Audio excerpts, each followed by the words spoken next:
শিলচরের ভ্যালিউর ফ্যাবটেক্স প্রাইভেট লিমিটেডের কুকীর্তি নির্যাতিত যুবতীদের সাক্ষ্য গ্রহণ শুরু করল পুলিশ। শিলচর আশ্রম রোডের বিস্কুটি পয়েন্ট এলাকায় প্রতিষ্ঠানের বিরুদ্ধে ওঠা নারী পাচারের অভিযোগকে কেন্দ্র করে তোলপাড় পরিস্থিতি। দিল্লি থেকে প্রাণে বেঁচে ফেরা যুবতীরা গতকাল কাছড়ের পুলিশ সুপার নোমাল মাহাতোর দ্বারস্থ হল লিখিত অভিযোগপত্র জমা নিয়েছিলেন। পুলিশ সুপারের গোটা ঘটনার কথা খুলেও বলেছিলেন যুবতীরা। পুলিশ সুপারও দীর্ঘ সময় ধরে যুবতীদের বয়ান শোনেন, সঙ্গে তাদের বয়ান শোনেন বিভাগের অন্যান্য উচ্চপদস্থ আধিকারিকরা। বয়ান শুনতে শুনতেই দিন গড়িয়ে রাত হয়ে গেলে পুলিশ সুপার মাহাতো নিজেই গাড়ির ব্যবস্থা করে যুবতীদের যার যার গন্তব্যস্থলে পৌঁছে দেন। আজ সকাল থেকে শুরু হয় যুবতীদের সাক্ষ্য গ্রহণ। শারীরিক অসুস্থতার জন্য সাক্ষ্য দিতে সবাই এসপি অফিসে আসতে না পারলেও যারা এসেছেন তারা একে একে তুলে ধরেছেন তাদের তিক্ত অভিজ্ঞতার কথা। শিলচরের সৌমিত্র দাস, গৌতম দাস, সুরজিৎ ত্রিপুরা, রুবিয়া শ্যালী, মমতাজ বেগম, গীতাকর্মী, ওয়ার্ডেন টিকলু দাস, বিবেক কুমারকে আইনের আওতায় এনে দৃষ্টান্তমূলক শাস্তির ব্যবস্থা যেন পুলিশ প্রশাসন করে। আর সেই সঙ্গে ভুঁইপুর ভ্যালিউর ফ্যাবটেক্স প্রাইভেট লিমিটেড সেন্টার বন্ধে যেন শীঘ্রই পদক্ষেপ নেয় পুলিশ প্রশাসন, যাতে করে অদূর ভবিষ্যতে এই ধরনের কাজ কেউ না করতে পারেন। এদিকে ঘটনার তদন্ত করতে গিয়ে বরাকবাণী নিউজ নেটওয়ার্কের হাতে আরো কিছু চোখ কপালে তোলা তথ্য এসেছে। এর মধ্যে রয়েছে যুবতীরা বিভিন্ন প্রাইমারি হেলথ সেন্টার থেকে যেসব প্র্যাকটিক্যাল সার্টিফিকেট জমা দিয়েছিলেন, এসব সার্টিফিকেট ভুয়ো। শিলচরের জয়েন্ট ডিরেক্টর আশুতোষ বর্মনের এমনই ভাষ্য। জয়েন্ট ডিরেক্টর বর্মন জানিয়েছেন এসব সার্টিফিকেটের রেকর্ড তার কাছে নেই। বর্মন শুধু জানাননি, তিনি বরাকবাণীর সামনে রেকর্ড না থাকা তথ্য তুলে ধরেন। আরেকটি চোখ কপালে তথ্য তোলা হলো, এসব যুবতীকে কাজের অফার দিয়ে যখন বহিরাজ্যে নিয়ে যাওয়া হয় তখন ভ্যালিউর ফ্যাবটেক্স প্রাইভেট লিমিটেড কর্তৃপক্ষ জেলাশাসক কার্যালয় থেকে মাইগ্রেশন সার্টিফিকেট নিয়ে যাওয়ার প্রয়োজনীয়তা অনুভব করেননি। মাইগ্রেশন সার্টিফিকেট ছাড়া এভাবে কাজের জন্য এক যুবতীদের অন্য রাজ্যে নিয়ে যাওয়া তো আইন বিরোধী কাজ। ভ্যালিউর ফ্যাবটেক্স প্রাইভেট লিমিটেড কর্তৃপক্ষের এ নিয়ে কি প্রতিক্রিয়া? সংবাদ মাধ্যমের এই দুই প্রশ্নে ভ্যালিউর ফ্যাবটেক্স প্রাইভেট লিমিটেড কর্তৃপক্ষের যে বয়ান সামনে এসেছে তাতে তাদের দায়িত্ব জ্ঞানহীনতার দিকটিকে আরো একবার স্পষ্ট করেছে। তারা বলছেন যে এই প্রাইমারি হেলথ কেয়ার সেন্টার থেকে যুবতীদের নেওয়া প্র্যাকটিক্যাল সার্টিফিকেট নিয়ে তাদের কিছু বলার নেই। এটা ওইসব হেলথ সেন্টারের বিষয়, সেখান থেকেই তারা সার্টিফিকেট নিয়েছেন। এই নিয়ে জয়েন্ট ডিরেক্টর আশুতোষ বর্মন কেন জানাবেন না সে নিয়ে তারা অবগত নন। আর মাইগ্রেশন নিয়ে তাদের ভাষ্য অনেকটা এইরকম, মাইগ্রেশন দরকার নেই, তারা যুবতীদের অভিভাবকদের সঙ্গে আলোচনা করে নিয়ে গিয়েছিলেন। এত বড় একটা ঘটনা নিয়ে আপনারা যেভাবে সাফাই দিচ্ছেন তো আপনাদের দায়বদ্ধতা দায়িত্বজ্ঞানহীনতা প্রশ্নের মুখে এসে দাঁড়িয়েছে। বরাকবাণীর এই প্রশ্নের ভ্যালিউর ফ্যাবটেক্স প্রাইভেট লিমিটেডের সৌমিত্র দাসদের ভাষ্য, এসব ভিত্তিহীন অভিযোগ তদন্ত হলেই প্রমাণ হবে। सौमित्र दास उन लोगों ने जैसे ये हमारे ऊपर ये ब्लेम लगाया है कि वहाँ पर लड़कियों को बेचा जा रहा है। अगर हम लोग ऐसा बेचते तो गवर्नमेंट ऑफिशियल को बुला के, न्यूज चैनल में भी बहुत सारा आप लोगों ने शायद दिया होगा, गवर्नमेंट ऑफिशियल्स को बुला के ऐसा हम लोग लड़कियों को लेके जाके प्रचार करने का क्या टीवी में न्यूज में देते? अगर हमारा इंटेंशन गलत होता तो ऐसा कभी नहीं करते कि गवर्नमेंट के लोगों को बुला के उनके हाथों से ऑफर लेटर दिलाओ, उसके बाद लड़कियों को जाके बेच दो। ऐसा कौन करेगा? ये 4 साल पुराना सेंटर है, हम लोग हमारा काम ईमानदारी से करते हैं। तो प्लीज सबसे निवेदन है, आप लोग प्लीज दोनों साइड कंपेयर करें। ये 12, 13 और 14 लड़कियों के लिए हमारा इतना पुराना सेंटर, इतना साल पुराना सेंटर है, जॉब और लोग भी कर रहे हैं और आगे भी जो प्लेसमेंट में जाएंगे उनका भविष्य खराब ना। तो मूव किए थे दिल्ली लोकेशंस के लिए, उसमें से जैसे 18 कैंडिडेट वहाँ से रिटर्न आया और वहाँ पे टोटल आपका 15 कैंडिडेट में से 30 कैंडिडेट ज्वाइन है जो ऑलरेडी काम कर रहे हैं। अगर आप लोग चाहते हैं तो उनका लिस्ट भी शेयर कर दिया जाएगा, तो उनका आप फीडबैक ले सकते हैं। और बाकी 2 कैंडिडेट अभी ज्वाइन नहीं किए इस प्रॉब्लम के वजह से, वो रिटर्न आ जाएंगे, तो आप सारा ट्रैक कर सकते हैं कैंडिडेट का। और बाकी जो हमारे प्रीवियस कैंडिडेट थे जो हैदराबाद लोकेशंस में ज्वाइन किए थे, इससे पहले वाले बैच का जो प्लेसमेंट हुआ था, उनका भी फीडबैक आप ले सकते हैं। और इस वीडियो में आप देख भी सकते हैं उनका क्या फीडबैक रहा है। तो सिर्फ आप 18 कैंडिडेट से 4 साल से सेंटर चल रहा है, उसके परफॉर्मेंस को आप डाउन नहीं कर सकते। और ये जो एलिगेशंस है कैंडिडेट को ले जाना, और देखिए हर एक जगह एक जैसा नहीं रहता है, हर एक कैंडिडेट को किसी को अच्छा मिल जाता है प्लेसमेंट, किसी को थोड़ा डाउन में मिलता है। तो इससे आप पूरे जज नहीं करते हैं। पूरे स्किल इंडिया में ये जो प्लेसमेंट पार्ट है एक इकोसिस्टम है। प्लेसमेंट भी एक पार्ट होता है जिसमें कैंडिडेट को उस हिसाब से जो लर्निंग किया जाता है उस हिसाब से उसको सिखा के प्लेस किया जाता है। तो मेरा यही निवेदन है कि मतलब जो एलिगेशंस लगा है हम लोग के सेंटर के प्रति, ये सरासरी गलत है। এবার চলুন একটু পিছিয়ে গিয়ে গোটা ঘটনা নিয়ে কি হয়েছিল একবার জেনে নেওয়া যাক। 25শে ফেব্রুয়ারি বরাকবাণী নিউজ নেটওয়ার্কের তাদের প্রতিবেদনে তুলে ধরেছিল শিলচরের সক্রিয় নারী পাচার চক্র। 30 যুবতীকে চাকরির প্রলোভন দিয়ে দিল্লিতে নিয়ে যাওয়া হলেও শিলচরে ফিরতে পেরেছেন মাত্র 20 জন।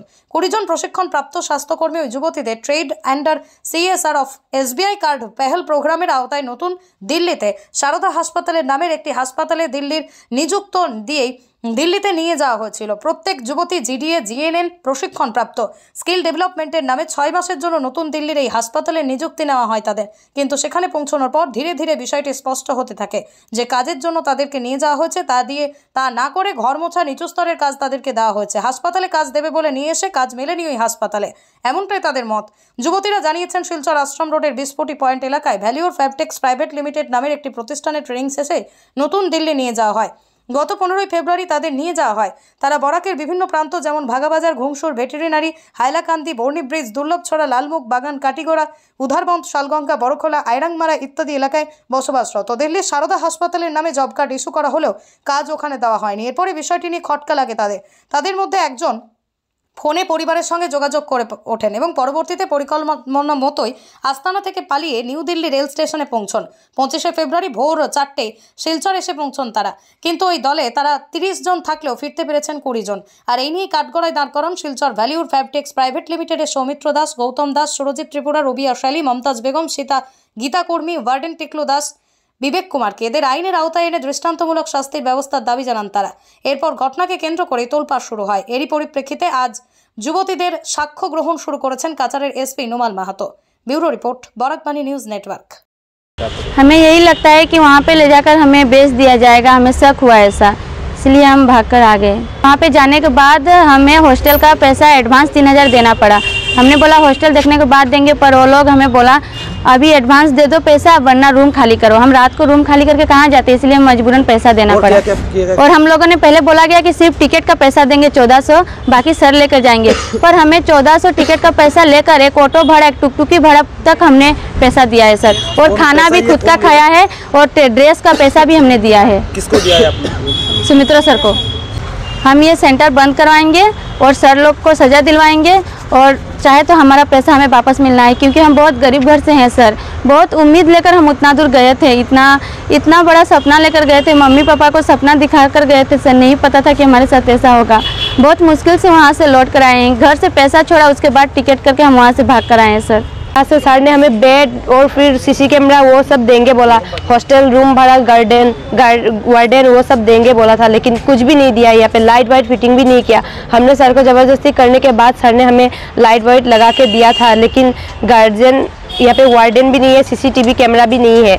और फिर हमें यहाँ पे रखा गया था। सर को बोला कि सर आप हमें यहाँ पे अकेला क्यों छोड़ के गए? सर ने बोला हम नहीं गए, लोकेशन भी दिया। पहले रखा गया था रेड लाइट एरिया में, बोला नहीं कि हाइट वेट दिखा के फिर नर्सिंग का जॉब देगा बोल के। लेकिन यहाँ पे जाने के बाद हम लोग को सबको आउट किया, रिजेक्ट कर दिया। बोला कि आप लोग का हाइट वेट ठीक नहीं है, आप लोग को यहाँ पे नहीं देंगे। तो हमें बोला कि गाजियाबाद यहाँ पे और दूसरा हॉस्पिटल है, यहाँ पे देंगे। हमें पहले बोला कि शारदा हॉस्पिटल में देगा बोल के, लेकिन ये शारदा हॉस्पिटल देने के बाद हमने बोला कि सर हमें शारदा हॉस्पिटल में क्यों नहीं दिया?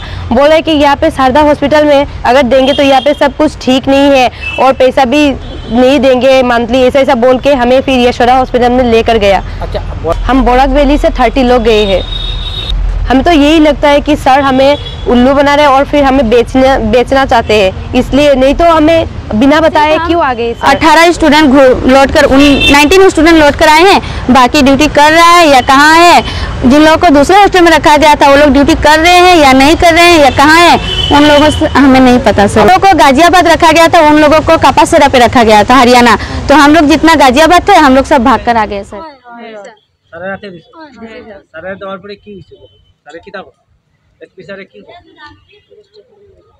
আমরা স্টেটমেন্ট লইছে কালকে কি স্যারের কাছে দিছো? কালকে কি স্যারে রাখছে?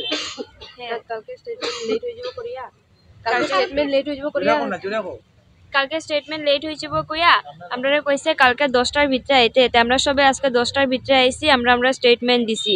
আর কালকে আমরারে গাড়ি দিয়া, মানে কালকে আবার আমরারে রাইট হয়ে গেছে কইয়া স্যার তারা গাড়ি দিয়া আমরা যার যে স্ট্যান্ডে নিয়ে ড্রপ করে দিছে।